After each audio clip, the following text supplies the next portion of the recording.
আমি সোনালি, আমার YouTube channel Sonali's kitchen ডায়েরিতে আপনাদের স্বাগত। আজকে আমি আপনাদের সঙ্গে চিংড়ি দিয়ে চাল কুমড়োর ঘন্ট রেসিপিটি শেয়ার করব। চলুন তাহলে রান্নাটা শুরু করা যাক। চাল কুমড়োর ঘন্ট বানানোর জন্য প্রথমেই আমি একটা চাল কুমড়োকে এইভাবে সরু সরু করে কেটে নিয়েছি। এবার এই চাল কুমড়োটাকে ভালোভাবে ধুয়ে আমি একটা ঝুড়িতে জল ঝরতে দিয়ে দেব। আর নিয়েছি এরকম ছোট ছোট চিংড়ি মাছ। চিংড়ি মাছগুলোকে ভালো করে আমি ধুয়ে লবণ হলুদ মাখিয়ে রেখেছি। এবার গ্যাসে একটি কড়াই বসিয়ে তাতে আমি বেশ কিছুটা সর্ষের তেল গরম করে নিয়েছি। এবার ওই তেলের মধ্যে 1 চামচ গোটা জিরে, একটা শুকনো লঙ্কা আর একটা তেজপাতা ফোড়ন দেব। ফোড়নটাকে ভালোভাবে একটু ভেজে নিয়ে এবার গ্যাসের ফ্লেমটাকে লোতে করে আমি এর মধ্যে চিংড়ি মাছগুলোকে দিয়ে দেব। এবার গ্যাসের ফ্লেমটাকে মিডিয়ামে দিয়ে আমি চিংড়ি মাছগুলোকে কিছুক্ষণ ভেজে নেব।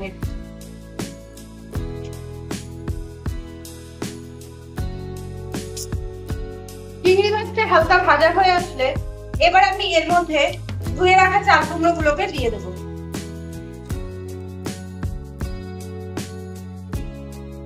এবার এই চাল কুমড়োর মধ্যে আমি অল্প করে একটু লবণ আর 1/2 চামচ মতো হলুদ দিয়ে দেব। আর দেব 3টে চেরা কাঁচা লঙ্কা। এবার এই চাল কুমড়োটাকে চিংড়ি মাছের সাথে ভালোভাবে মিশিয়ে নেব।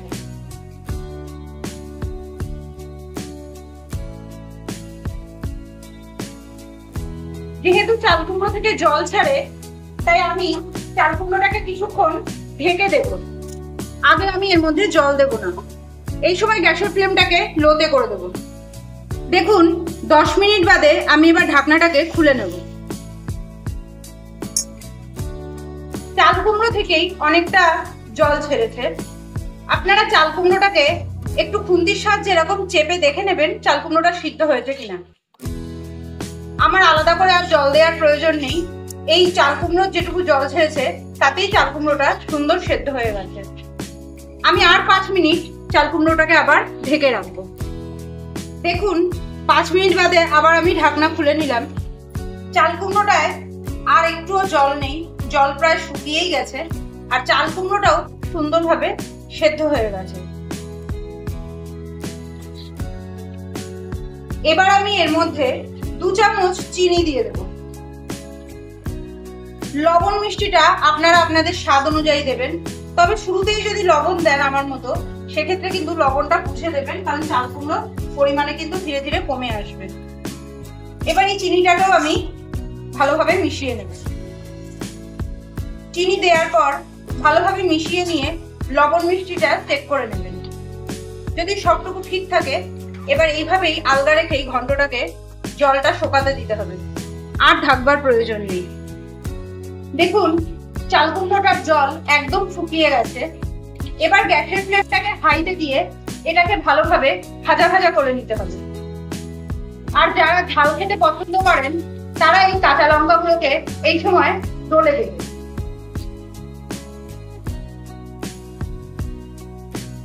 গ্যাসের ফ্লেমটাকে বাড়িয়ে দিয়ে একটু সময় নিয়ে ধীরে ধীরে চাল কুমড়োটাকে ভাজা ভাজা করতে হবে।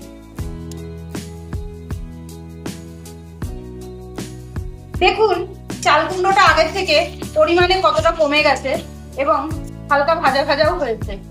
হাতে যদি সময় থাকে তাহলে এইভাবে ধৈর্য ধরে আস্তে আস্তে চাল কুমড়োটাকে কড়াইতেই ভাজা ভাজা করবেন। আর যদি সময় কম থাকে সেক্ষেত্রে এর মধ্যে একটু আটা বা ময়দা অল্প করে ছড়িয়ে দিয়েও নামিয়ে নিতে পারেন। তবে আমি বলবো এইভাবেই করবেন, একটু সময় নিয়ে ভাজা ভাজা, তাহলে খেতে অনেক বেশি স্বাদ হবে। এবার আমি এর মধ্যে কিছুটা ভাজা জিরের গুঁড়ো ছড়িয়ে দেব। শুকনো কড়াই গরম করে তার মধ্যে 1 চামচ জিরে দিয়ে ভালো করে ভেজে নিয়ে গুঁড়ো করে নিলেই হয়ে যাবে। গরম মশলা না দিয়ে আপনারা যদি এইভাবে জিরে ভেজে গুঁড়ো করে দেন তাহলে ঘন্ট আরো সুস্বাদু হয়। দেখুন আমাদের ঘন্ট রান্না একদম রেডি। আমার এই রেসিপিটি যদি আপনাদের ভালো লেগে থাকে তাহলে আমার চ্যানেলটিকে অবশ্যই সাবস্ক্রাইব করে দেবেন ও ভিডিওটিতে একটি লাইক দিয়ে আমার পাশে থাকবেন।